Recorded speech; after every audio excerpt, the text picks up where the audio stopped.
Hello students, good morning. BA first year की भूगोल की क्लास में स्वागत है आप सभी का। तो इसमें आज हम भू संचलन अर्थ मूवमेंट्स के बारे में जानेंगे। इसके बारे में आज हम पढ़ेंगे। देखो, भू संचलन यानी पृथ्वी के ऊपर जो संचलन है वो किस तरह से हो रहा है, इस पर कौन से जो फोर्स है, जो बल है और कौन सी जो क्रियाएं है वो कार्य कर रही है। क्योंकि पृथ्वी पर स्थित जितने भी उच्चावच है, उच्चावच अर्थ पर्वत, पठार, नदियां जो भी है उन्हें उच्चावच कहते हैं। पृथ्वी के ऊपर जितने भी स्थल रूप है वो हमें स्थिर दिखाई देते हैं कि ये स्थिर है, इनमें परिवर्तन नहीं हो सकता है। मगर अगर सूक्ष्म रूप से हम देखें तो इनमें परिवर्तन होता है, क्योंकि परिवर्तन प्रकृति का नियम है। तो इनमें भी परिवर्तन होता है और इनका रूप है, आकार है, ये बदलता रहता है। तो पृथ्वी के जो भूगर्भिक इतिहास के अध्ययन से उसके अंदर और बाहर महान परिवर्तनों के उदाहरण मिलते हैं। और ये जो परिवर्तन है ये दो तरह के होते हैं। एक होता है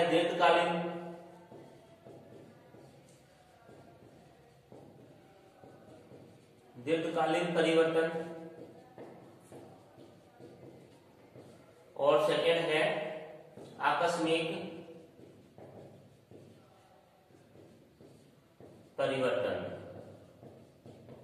ठीक है, तो दो तरीके से ये परिवर्तन होते हैं। जो दीर्घकालीन परिवर्तन होते हैं ये बहुत ही मंद गति से होते हैं, मंद गति से। और आकस्मिक परिवर्तन है ये अचानक हो जाते हैं और कभी भी हो सकते हैं।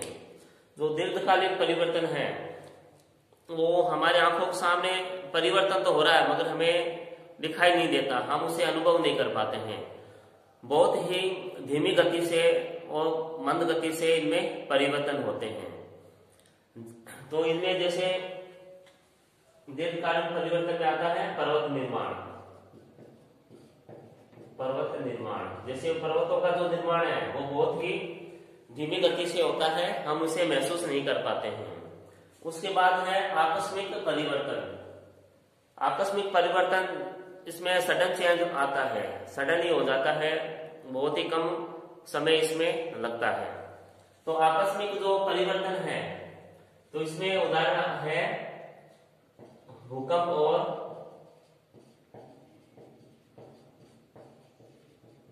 ज्वालामुखी का। भूकंप और ज्वालामुखी है वो देखो अचानक ही आ जाते हैं, पता भी नहीं चलता हमें। तो ये दो तरीके से परिवर्तन है, दीर्घकालीन परिवर्तन और आकस्मिक परिवर्तन। और भूतल पर परिवर्तन लाने वाले बलों का आगमन दो स्रोतों से होता है। तो ये भी क्या है, बल है। अब जो हमारी जो भूतल है इस पर जो परिवर्तन आता है इसमें दो तरीके से बल कार्य करते हैं। देखो, पहला तो है बल है अंतर्जात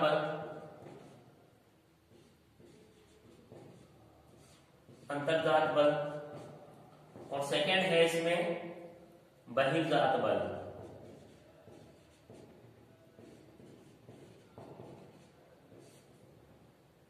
अंतर्जात बल और बहिर्जात बल दो तरीके से ये बल है, ये ग्रह को कार्य करते हैं। अंतर्जात बल है, इसका अर्थ हो गया पृथ्वी के भूगर्भ में जो बल उत्पन्न होता है या पृथ्वी के अंदर जो फोर्स होता है उससे तात्पर्य है अंतर्जात बल का। पृथ्वी के अंदर, ठीक है, पृथ्वी के आंतरिक भाग से जो बल होता है उसे अंतर्जात बल कहते हैं। और इन बलों के द्वारा जो भूतल है, भूतल पे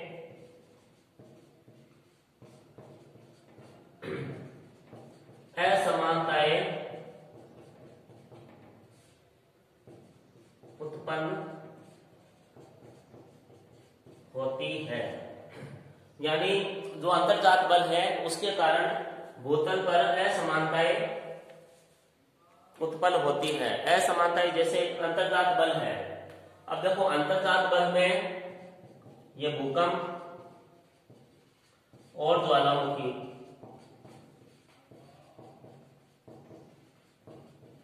ये दोनों ही अंतर्जात बल में आएंगे, क्योंकि ये पृथ्वी के अंदर से ही उत्पन्न होते हैं। तो इनके द्वारा देखो क्या होता है, भूतल पर असमानता उत्पन्न होती है। अगर भूकंप आता है तो कहीं जलीय भाग का निर्माण हो जाता है, या फिर जलीय भाग समाप्त हो जाता है, या पर्वतीय भाग है उसका निर्माण हो जाता है। और ठीक है, तो इसके बाद फिर है बहिर्जात बल। बहिर्जात बल यानी जो पृथ्वी के ऊपर उत्पन्न होते हैं, पृथ्वी के ऊपर उत्पन्न होने वाले बल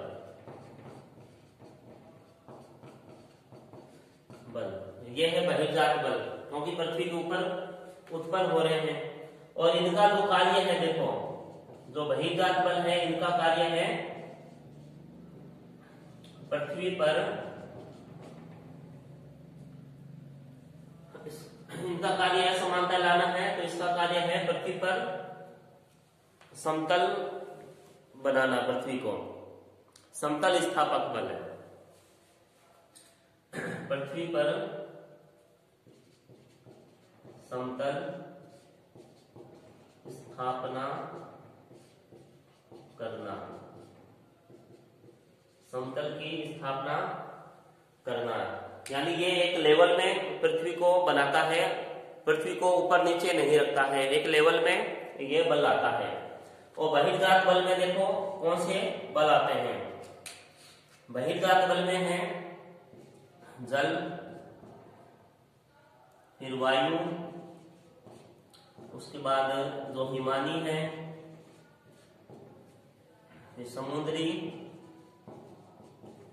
लहरें, ये बहिर्जात बल है। अब जैसे कोई पर्वतीय भाग है, ठीक है, तो जल क्या करता है, इसका कटाव करता है। ठीक है, पर्वत का निर्माण किससे हुआ है, जो अंतर्जात बल है उसके द्वारा हुआ है पर्वत का निर्माण। लेकिन जो बहिर्जात बल है, जैसे चाहे वायु हो या जल हो, ये पर्वत को क्या करेगा, इसका कटाव करेगा, इसका अपरदन करेगा और इसे लेवल में लाएगा। तो ये इसके कार्य है। यानी अंतर्जात और बहिर्जात ये दो फोर्स लगते हैं। इसके बाद पहले लेते हैं अंतर्जात बल, एंडोजेनेटिक फोर्स, अंतर्जात बल।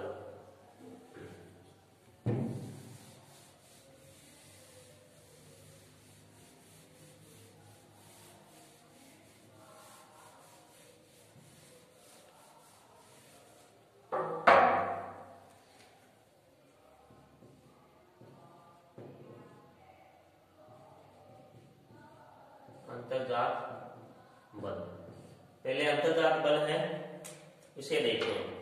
देखो अंतर्जात बल है, ये दो तरीके से कार्य करता है, लंबवत और क्षैतिज, हॉरिजेंटल और मूवमेंट, दो तरीके से, सॉरी हॉरिजेंटल और वर्टिकल, दो तरीके से ये कार्य करता है। देखो पृथ्वी के आंतरिक भाग से उठने वाले बल को अंतर्जात बल कहते हैं। ठीक है, पृथ्वी के आंतरिक भाग से, अंत्य यानी अंदर, पृथ्वी के जो आंतरिक भाग है वहां से यह उत्पन्न होता है। और यह पृथ्वी पर दो तरीके से संचलन यानी मूवमेंट करता है। एक तो क्षैतिज संचलन हॉरिजेंटल मूवमेंट, और दूसरा है वर्टिकल मूवमेंट यानी लंबवत संचलन। दो तरीके से ये संचलन करता है पृथ्वी के ऊपर। भूकंप और ज्वालामुखी की जो क्रियाएं हैं ये अंतर्जात बल की क्रियाएं हैं, और भूकंप और ज्वालामुखी है इन्हें आकस्मिक अंतर्जात बल के नाम से भी जाना जाता है, ये बता दिया आपको। ठीक है, इसके बाद देखो तीव्रता के आधार पर, जो तीव्रता के आधार पर अंतर्जात बल को भी दो भागों में बांटा जाता है। ठीक है,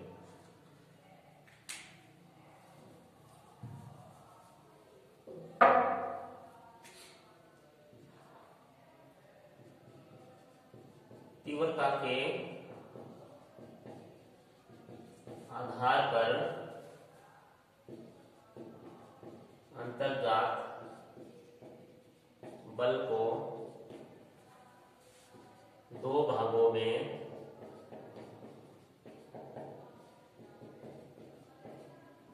बांटते हैं। पहला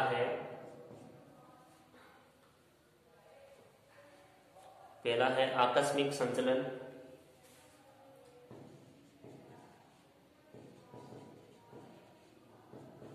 आकस्मिक संचलन यानी सडन मूवमेंट।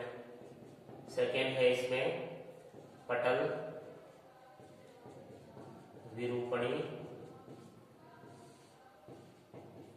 बल।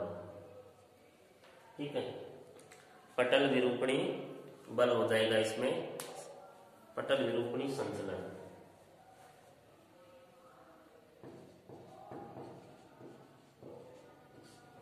तो अंतर्जात बल है, इसे दो भागों में बांटते हैं, आकस्मिक संचलन और पटल विरूपणी संचलन। तो सबसे पहले आकस्मिक संचलन पढ़ते हैं। देखो, आकस्मिक संचलन यानी सडन मूवमेंट। सडन मूवमेंट यानी अचानक से मूवमेंट होना, जैसे भूकंप या ज्वालामुखी, ये अचानक से आते हैं और पृथ्वी पर निर्माण और विध्वंस दोनों ही कार्य ये करते हैं। तो आकस्मिक जो संचलन है, अंतर्जात बलों द्वारा उत्पन्न संचलन को इसके अंतर्गत रखा जाता है।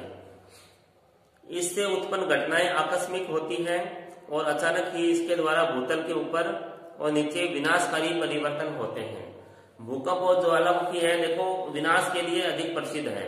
इनके द्वारा जो निर्माण कार्य है वो बहुत कम है, तो ये विनाश के लिए ही जाने जाते हैं। आकस्मिक संचलन के प्रमुख कारण भूकंप और ज्वालामुखी की क्रियाएं हैं। ज्वालामुखी की क्रिया द्वारा अचानक भारी परिवर्तन हो जाते हैं। लावा पृथ्वी के नीचे, जो लावा है, लावा का धरातल के नीचे सील, डाइक, बेकोलिथ, लेकोलिथ इसके रूप में यह जमा हो जाता है और धरातल के ऊपर जो लावा है उसके कारण लावा पठार और लावा मैदान का निर्माण होता है। तो भूकंप के कुछ लक्षणों के अंदर ही भूतल पर झील, सागर आदि का निर्माण हो जाता है। ठीक है, तो इसके बाद है पटल विरूपणी संचलन पढ़ते हैं। जो आकस्मिक संचलन है, देखो, इसमें तो भूकंप और ज्वालामुखी,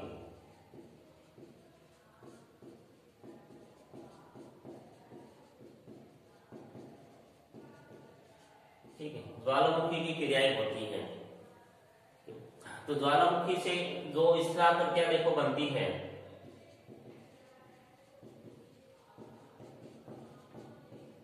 जो बनती है उसमें देखो पृथ्वी के अंदर और पृथ्वी के ऊपर, ठीक है, तो अंदर और ऊपर दोनों की जगह ज्वालामुखी से शिलाकृतियां बनती है। देखो, अंदर बनती है शील्ड, डाइक, लेकोलिथ, फेकोलिथ आदि बनती है। और पृथ्वी के ऊपर देखो ये लावा मैदान और लावा पठार, इस तरह की आकृतियां है वो ज्वालामुखी से बनती है। और भूकंप से देखो पृथ्वी के ऊपर ये झील या सागर का निर्माण हो जाता है इससे। तो ये जो क्रियाएं हैं ये बनती है। उसके बाद हम लेते हैं पटल विरूपणी संचलन।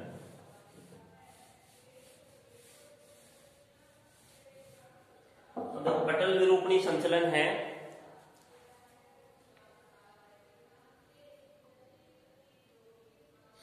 देखो, पटल विरूपणी संचलन के अंतर्गत पृथ्वी के आंतरिक भाग से उत्पन्न होने वाली लंबवत और क्षैतिज दोनों गतियों को इसमें सम्मिलित करते हैं। लंबवत और क्षैतिज दोनों ही गतियों को इसमें सम्मिलित करते हैं। पटल विरूपणी बल मंद गति से कार्य करता है। तो ये तो है आकस्मिक, तुरंत ही कार्य करता है, मगर पटल विरूपणी बल है या जो संचलन है ये मंद गति से कार्य करता है, बहुत ही कम गति से कार्य करता है और हमें उसका आभास भी नहीं हो पाता है। और इसके जो प्रभाव है वो हमें कई सालों बाद दिखाई देते हैं।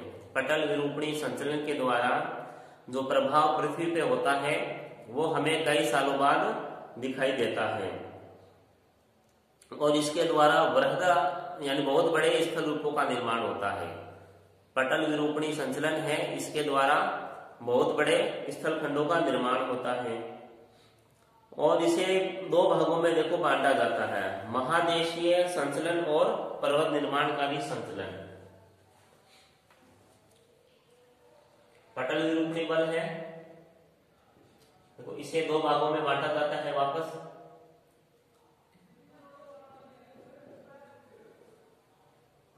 महादेश जनक बल,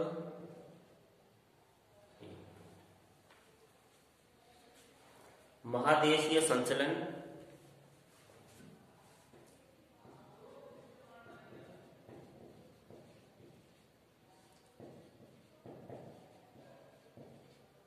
महादेशीय संचलन और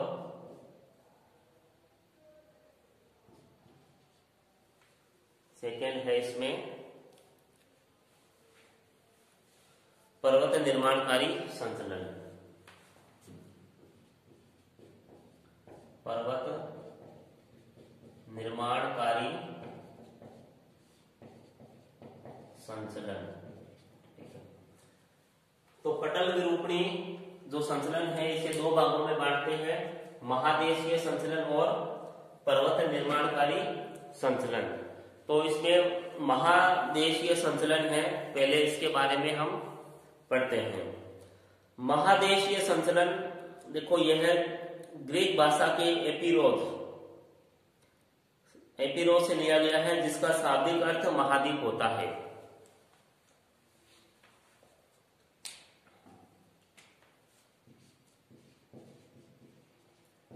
ग्रीक भाषा के एपिरोस से लिया है, जिसका शाब्दिक अर्थ पर्वत होता है, ठीक है। फिर है और जेनेसिस,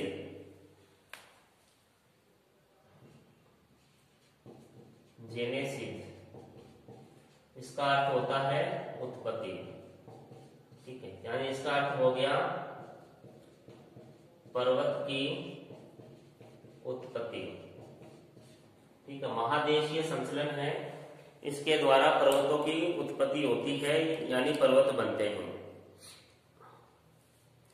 तो इस संचलन के द्वारा महाद्वीपों में उत्थान और अवतलन, उत्थान का यानी ऊपर उठना, अवतलन का मतलब नीचे धंसना, दो क्रियाएं इस बल के द्वारा होती है और निर्गमन और निमंजन की क्रियाएं होती है, ठीक है। यानी कितनी क्रियाएं होगी इसके द्वारा, एक तो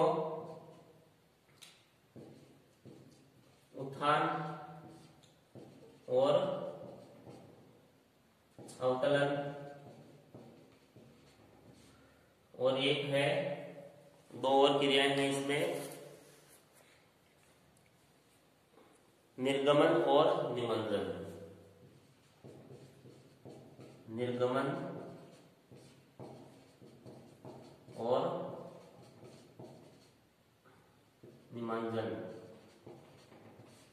निमंजन की क्रियाएं इसमें होती है।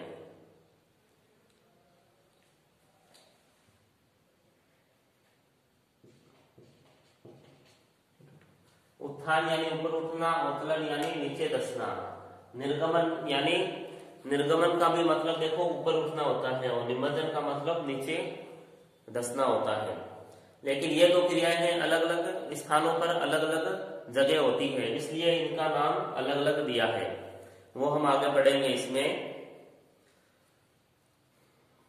और ये दोनों ही क्रियाएं हैं, ये लंबवत संचलन की परिचायक है। और दिशा के आधार पर इसे पुनः दो वर्गों में विभाजित किया जाता है, ऊपरी मुखी संचलन और अधोमुखी संचलन। तो इसे फिर दो भागों में बांट देते हैं। महादेशीय संचलन है, जो महादेशीय संचलन है इसे पुनः दो भागों में बांटते हैं। एक तो ऊपरी मुखी संचलन और एक है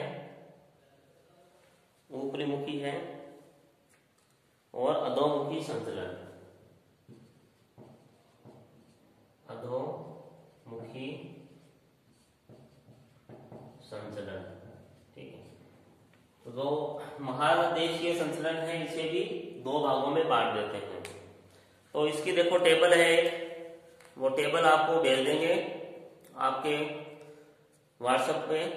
तो वो टेबल है, उसको अच्छे से देख लेना। उसमें जो क्लासिफिकेशन अच्छे से इसमें कर रखा है, जितने भी जो बल है, जो संचलन है इनका। इसमें देखो ऊपरी मुखी जो संचलन है, इस संचलन के कारण महाद्वीपों में दो तरह के उत्थान होते हैं। जो ऊपरी मुखी संचलन है उसके कारण दो तरीके से उत्थान इसमें होता है।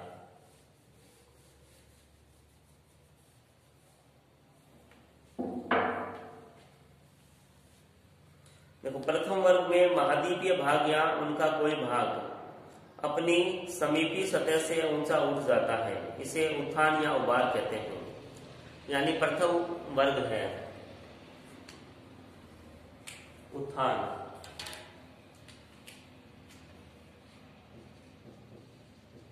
ठीक है, उत्थान में क्या होता है, कोई महाद्वीपीय भाग होता है, महाद्वीपीय भाग अपने समीप के भाग से ऊपर उठ जाता है। ठीक है, तो उसे उत्थान कहते हैं। कोई महाद्वीप के ऊपर कोई भाग है वो ऊपर उठ जाता है तो उसे उत्थान कहते हैं। तो दूसरे वर्ग में महाद्वीप का तटीय भाग सागर तल से ऊपर उठ जाता है, इसे निर्गमन कहते हैं।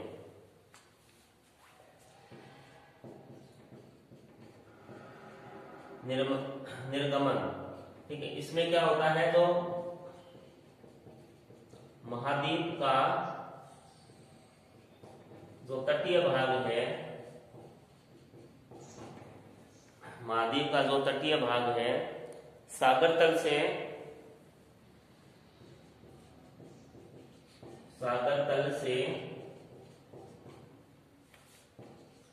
ऊपर उठ जाता है। ठीक है, सागर तल से ऊपर उठ जाता है, जो कभी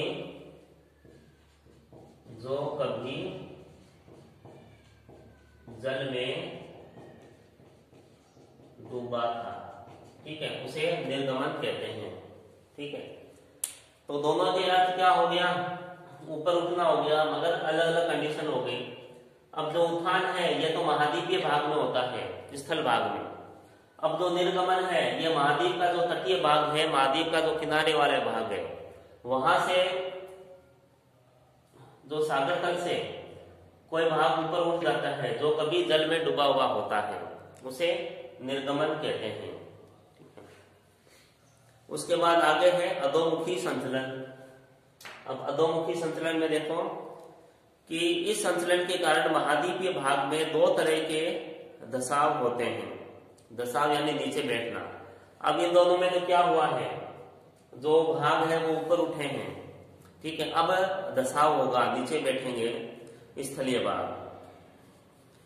इसमें देखो प्रथम भाग में स्थल का भाग स्थानीय या प्रादेशिक रूप में अपनी समीपी सतह से नीचे धस जाता है। अपनी जो इसके समीप की जो सतह होती है उसे नीचे धस जाता है। ठीक है, तो उसे अवतलन कहते हैं।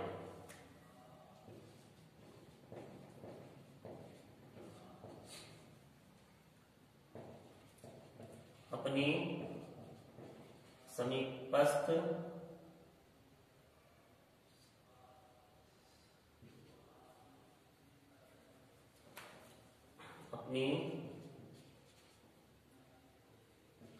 अपने समीप के भाग से नीचे धंसना। ठीक है, तो ये अवतलन कहलाता है। तो ये जो अपने इसके समीप का जो भाग होता है, समीपी सतह से नीचे धंस जाता है, तो इस क्रिया को अवतलन कहते हैं। और इसके दूसरे रूप में जब स्थलखंड है सागर तल से नीचे चला जाता है, सागर का जो तल होता है उससे जब नीचे चला जाता है तो इसे और जलमग्न हो जाता है, तो इस क्रिया को निमज्जन कहते हैं।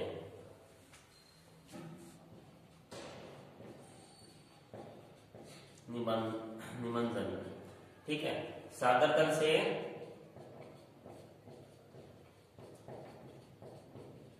नीचे चला जाना या धंस जाना। ठीक है, यह निमज्जन कहलाता है। उसमें यह डूब जाता है सागरीय भाग में, उसे निमज्जन कहते हैं, जलमग्न हो जाता है। और इसमें देखो अवतलन की जो क्रिया है तटीय भाग या महाद्वीप के बीच कहीं भी हो सकती है, मगर जो निमज्जन की जो क्रिया है यह केवल सागरीय भागों में ही होगी। ठीक है, इस पे कंडीशन अप्लाई है। निमज्जन की जो क्रिया है यह सागरीय भाग में ही होगी।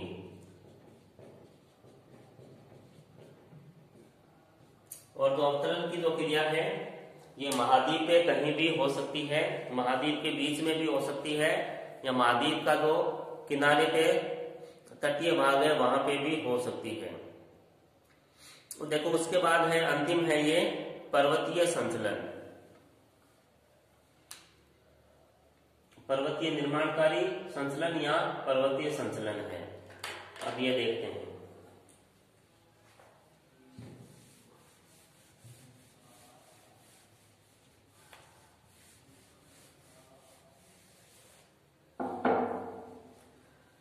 देखो पर्वतीय संचलन में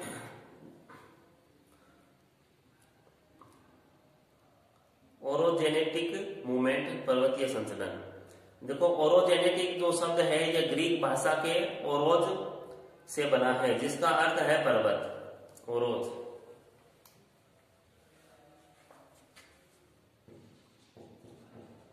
ओरोज से बना है ये, जिसका अर्थ है पर्वत।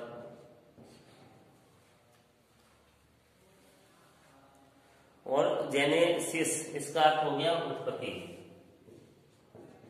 जेनेसिस इसका अर्थ हो गया उत्पत्ति, यानी पर्वत की उत्पत्ति। अब इसमें देखते हैं कौन से बल है वो कार्य करते हैं। देखो पर्वतन बल के अंतर्गत प्राय क्षैतिज रूप में कार्य करता है।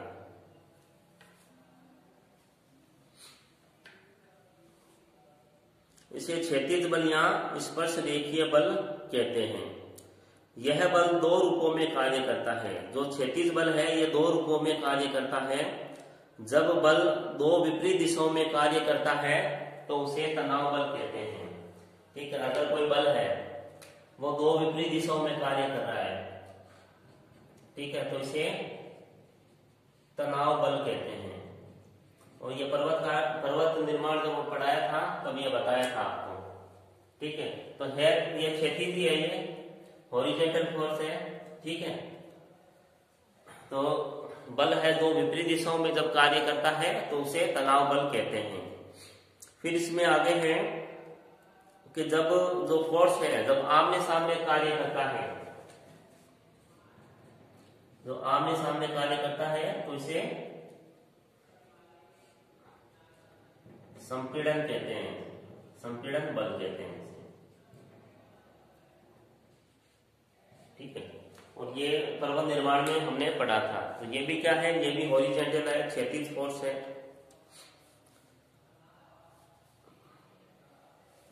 देखो तनाव के कारण धरातल में भ्रंश, दरार और चटकने पड़ जाती है। तनाव के कारण भ्रंश, दरार और चट्टानें पड़ जाती है। ठीक है, और संपीड़न के कारण देखो वलन पड़ता है। तो पढ़ा था हमने फोल्डेड माउंटेन, दो वलित पर्वत बनते हैं, वो संपीड़न के कारण बनते हैं। तो इसमें संपीड़न और संवलन